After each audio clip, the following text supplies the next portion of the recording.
და ისე საქართველოს სამხატვრო აკადემიის გადასარჩენად ურთიერთთანამშრომლობის მემორანდუმი გაფორმდა. დოკუმენტს ხელს კულტურის მინისტრი, აგრეთვე სამხატვრო აკადემიის რექტორი და სამხატვრო აკადემიის გადარჩენისა და აღორძინების ფონდის პრეზიდენტი აწარენ ხელს.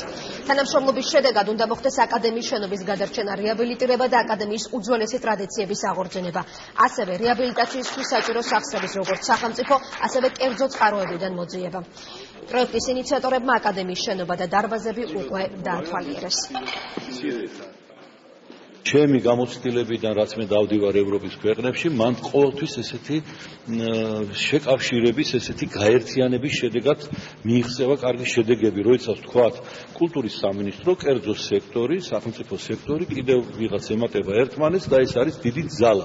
და მე მიხარია ძალიან, რომ უკვე პირველი ნაბიჯი გადავდგეთ. ეს არის 19 საუკუნის დასაწყისში აშენებული შენობა და დღესდღეობით არის საკმაოდ მძიმე მდგომარეობაში და ითხოვს აღდგენას, აღორძინებას და გადარჩენას. დაიღება მემორანდუმი, რათა აი სწორედ ეს უდიდესი საქმე, რომ ესეთი კულტურული მემკვიდრეობა გადარჩეს. ძალიან ბევრი ნიჭიერი ახალგაზრდები სწავლობენ, აღარ ვისაუბრებ იმაზე თუ ვინ სწავლობდა და ვინ მუშაობდა ამ აკადემიაში, ამიტომ მე მიმაჩნია და ალბათ ყველას მიაჩნია, რომ ეს შენობა უნდა შენარჩუნდეს, უნდა აღდგეს და უნდა დაუბრუნდეს ესე ვთქვათ ახალი ძალებით ქვეყანას.